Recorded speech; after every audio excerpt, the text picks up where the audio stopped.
बहुत अरमानों के साथ मंगत राम अपनी इकलौती बेटी जया को शहर में पढ़ा लिखा रहा था ताकि वो पढ़ लिख कर अपने पैरों पर खड़ी हो सके और उसे अच्छी नौकरी मिल सके।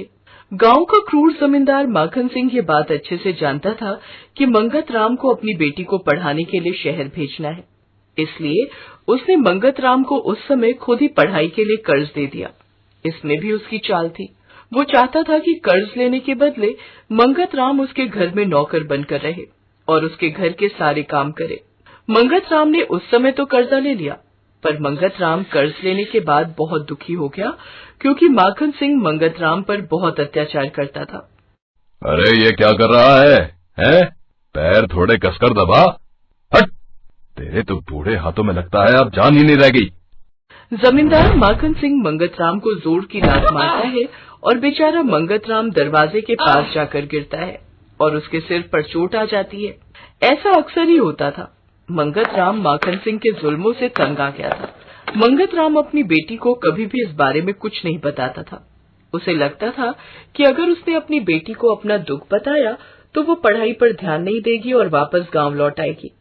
हे दुर्गा माँ, ये कैसे लोग हैं जिनमें जरा सी भी इंसानियत नहीं है। इतनी जोर की कौन धक्का देता है? बताओ तो कितनी चोट आ गई है माथे पर। चलो मैं वैद्य जी से पट्टी बंधवा देती हूँ। नहीं नहीं बिमला, मैं ठीक हूँ। जरा सा हल्दी तेल गरम करके लगा दे, घाव ठीक हो जाएगा। नहीं नहीं, तुम चलो, बिना पट्टी करवाए ठीक नहीं रहेगा। मंगत राम की चोट गहरी थी। उसे चोट की वजह से बुखार हो जाता है और वो अगले दिन काम पर नहीं जा पाता। इस वजह से माखन सिंह गुस्से में आ जाता है। क्या कहा? मंगत काम पर नहीं आएगा? क्यों, उसे क्या हुआ है? आज इतना सारा काम करना है?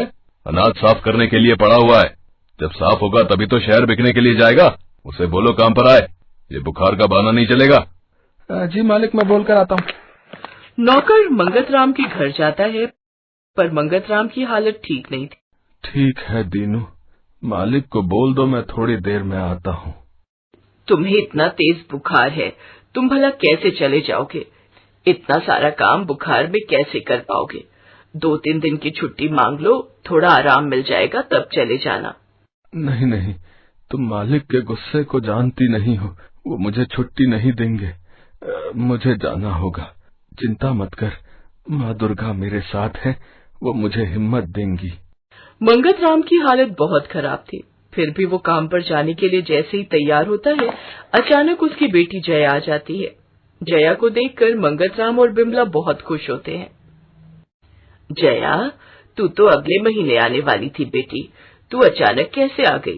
तेरी पढ़ाई तो अगले महीने पूरी होने वाली थी। माँ बापू, वो मुझे 2 दिन की छुट्टी मिली थी। मैंने सोचा बहुत समय से आपसे मिलना नहीं हुआ, इसलिए परीक्षा शुरू होने से पहले मैं आप दोनों से मिलने आ गई। बहुत अच्छा किया बिटिया, तू माँ के पास बैठ। मैं काम पर जा रहा हूँ। मालिक ने बुलाया है, फिर मैं रात को आराम से तेरे साथ बैठकर बातें करूँगा। अच्छा बापू, आपके माथे पर ये चोट कैसे लगी? और आपको तो बहुत तेज बुखार भी है, फिर आप काम पर क्यों जा रहे हो? अब बेटी से कुछ मत छिपाओ। उस जालिम माखन सिंह के बारे में अपनी बेटी को बता ही दो।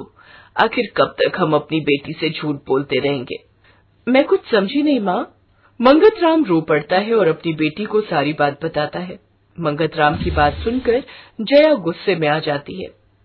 बापू, आज आप काम पर अकेले नहीं जाओगे, मैं भी आपके साथ जाऊंगी। मैं भी देखती हूँ माखन सिंह कितना क्रूर आदमी है।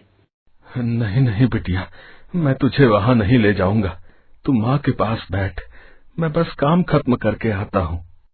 मंगत राम जया को साथ जाने के लिए मना कर देता है, पर जया ठान चुकी थी कि वो माखन सिंह को सबक सिखाकर ही रहेगी। इधर मंगत राम जब काम पर पहुंचा तो माखन सिंह ने फिर उस पर अत्याचार शुरू कर दिए। मंगत राम की तबीयत ठीक नहीं थी, इसलिए वो धीरे धीरे अनाज साफ कर रहा था। कर्ज लेते समय तो तेरे हाथ नहीं कांपे हैं? अब काम करते समय तेरे हाथ रोजाना कांपने लगे हैं। मैं तुझे अभी बताता हूँ। माखन सिंह जैसे ही मंगत राम को मारने के लिए हाथ उठाता है, उसी समय जया आ जाती है। जया पुलिस को भी साथ में लाई थी। माखन सिंह, तूने मेरे बापू पर बहुत जुल्म कर लिए। तेरी इतनी हिम्मत कि तू मेरे बापू पर इतने अत्याचार करेगा? इंस्पेक्टर साहब, इस माखन सिंह को गिरफ्तार कर लो। ये मेरे बापू जैसे बहुत से गरीबों की जमीन हड़प कर उन्हें कर्ज देता है और उसके बाद उनसे बेईमानी करता है। मेरे बापू कब का कर्ज उतार चुके हैं, पर ये हिसाब में गड़बड़ कर देता है। ये देखिए इंस्पेक्टर साहब, मेरे बापू ने जो कर्जा लिया था उसके बदले ये मेरे बापू से कितना काम करवा चुका है। ऐसे और भी मजदूर और नौकर हैं जिन पर ये अत्याचार करता है। इंस्पेक्टर साहब, जया बिटिया की हिम्मत देखकर आज हम सबको भी हिम्मत आ गई है। जया बिटिया ठीक कह रही है, माखन सिंह ने हम पर बहुत जुल्म किए हुए हैं। ये हमारे ऊपर बहुत अत्याचार करता है। अरे गिरफ्तार कर लो इस माखन सिंह को, हम सारी पूछताछ पुलिस स्टेशन में ही करेंगे। चलो।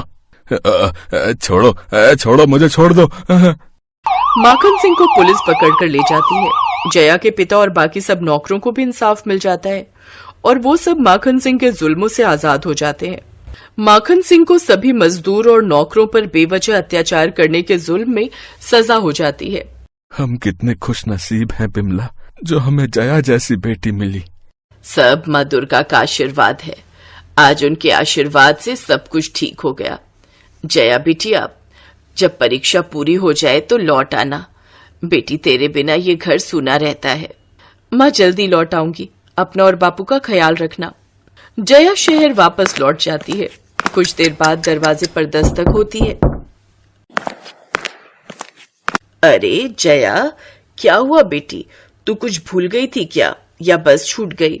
मैं कुछ समझी नहीं माँ, मैं तो अभी अभी आई हूँ। ये तू क्या कह रही है जया?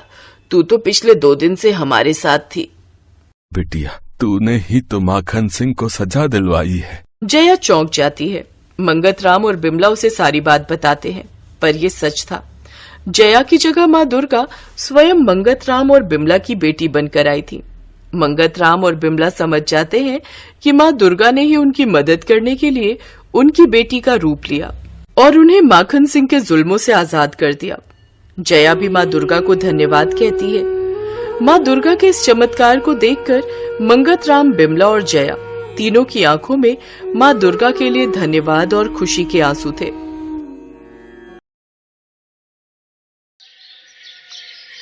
अनुराधा के पति का अचानक एक बीमारी से देहांत हो गया। 5 बेटियों की जिम्मेदारी अनुराधा पर आ गई। देख अनुराधा, अब हम तेरा और तेरी बेटियों का बोझ अब और नहीं उठा सकते। इन्हें ले और यहाँ से निकल जा। पर भाभी, मैं इन 5 को लेकर कहाँ जाऊंगी? मेरा कोई ठिकाना नहीं। माँ बापू भी गांव में चल बसे। इस घर से मेरी यादें जुड़ी हुई हैं। मैं इस घर में बहू बनकर आई थी। विनोद के जाने के बाद आप इतना क्यों बदल गई? बदलना पड़ा। हमारा दिमाग खराब नहीं है जो अपने पैरों पर खुद ही कुल्हाड़ी मार ले। अरे आने वाले समय में तेरी ये 5 बेटियां बड़ी होंगी तो तू तो इनकी शादी की जिम्मेदारी हमारे मत्थे मर देगी। चल निकल यहाँ से। रहम करो भाभी, इतनी रात में मैं अपनी बच्चियों को लेकर कहाँ जाऊंगी? ये ऐसे नहीं मानेगी, तू आगे से हट, इसे मैं धक्का देता हूँ। अनुराधा के जेठ जेठानी बड़ी क्रूरता से उसे उसकी बेटियों के साथ सड़क पर धक्का दे देते हैं। अब मैं इतनी रात में इन 5 को लेकर कहाँ जाऊं? मेरी मदद करो प्रभु। अनुराधा अपनी 5 बेटियों का हाथ थामे रात के अंधेरे में सड़क पर चल रही थी। मम्मी, बहुत डर लग रहा है। अंधेरे में कुछ भी दिखाई नहीं दे रहा।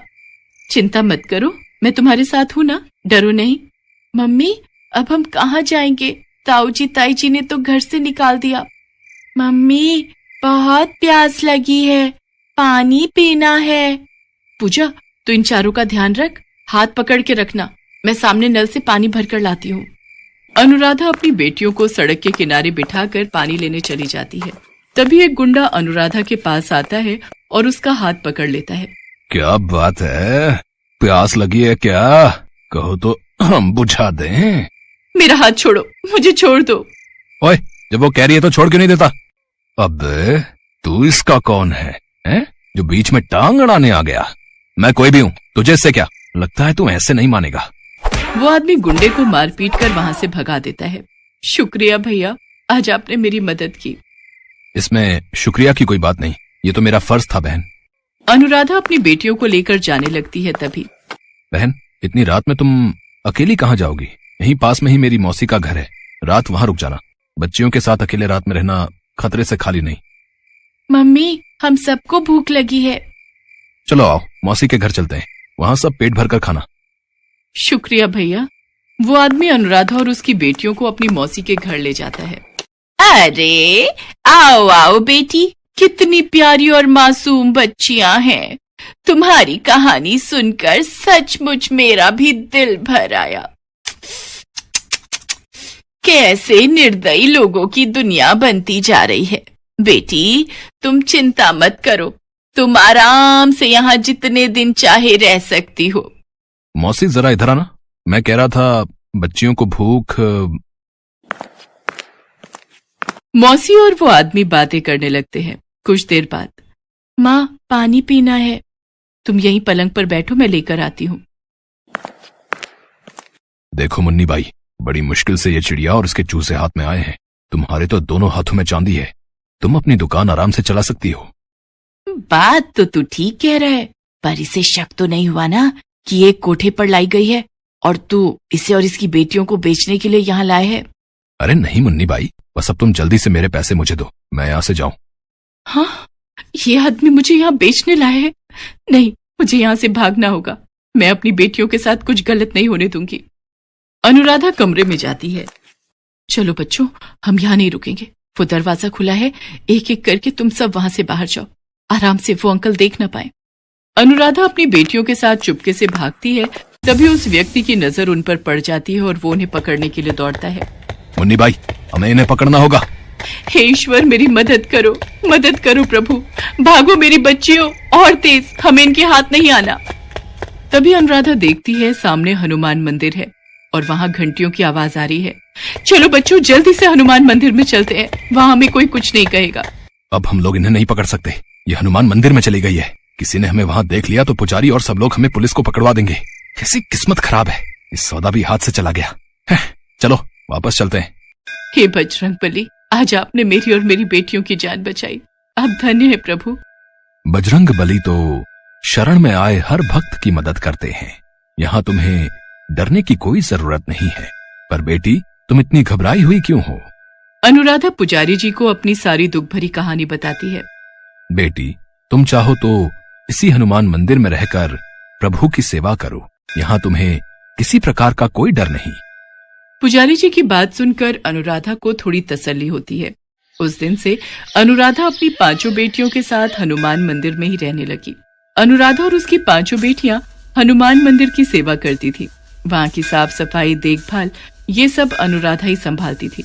एक दिन अनुराधा ने पुजारी जी से कहा, पुजारी जी, मैं सोच रही थी मंदिर के बाहर ही फूल माला और पूजा की सामग्री बेचने का काम करके थोड़े पैसे कमा लूंगी, ताकि अपनी बेटियों को स्कूल में पढ़ा लिखा कर उनकी शादी कर सकूं। ये तो बहुत उत्तम विचार है अनुराधा बेटी, मैं कल ही फूल वाले और पूजा सामग्री वाले की दुकान पर तुम्हें ले चलूंगा। वो तुम्हें उधार पर फूल माला और सामग्री दे देंगे। जो भी कमाई होगी उसमें से तुम उनके पैसे चुकाकर बाकी की कमाई अपने पास रख लेना। ऐसे ही धीरे धीरे तुम्हारा काम शुरू हो जाएगा। पुजारी जी अनुराधा को फूल माला और पूजा की सामग्री दिलवा देते हैं। अनुराधा मंदिर के बाहर ही फूल माला और पूजा की सामग्री बेचने लगी। अनुराधा ने अपनी बेटियों को एक सरकारी स्कूल में डाल दिया। अब उसकी बेटियां पढ़ने जाने लगी थीं। अनुराधा को हनुमान मंदिर में रहते हुए 15 साल बीत गए। अनुराधा की मंदिर के बाहर ही फूल माला और पूजा सामग्री की 2 बड़ी दुकानें थीं। मंदिर के पुजारी जी का निधन हो चुका था। अपने जाने से पहले पुजारी जी मंदिर का सारा कार्यभार अनुराधा को सौंप गए थे। अब मंदिर का सारा कार्यभार अनुराधा ही संभालती थी। अनुराधा की 5 बेटियां बड़ी हो चुकी थीं। अनुराधा को शहर में बहुत से लोग जानते थे और उसके अच्छे व्यवहार से सभी परिचित थे। अनुराधा को अपनी 5 बेटियों की शादी के लिए कोई परेशानी नहीं हुई। हनुमान जी के आशीर्वाद से अनुराधा की 5 बेटियां आज अपने ससुराल में सुखी थीं। कहते हैं ना, जिसका कोई नहीं होता उसकी रक्षा करने वाले स्वयं भगवान होते हैं। Thanks for watching.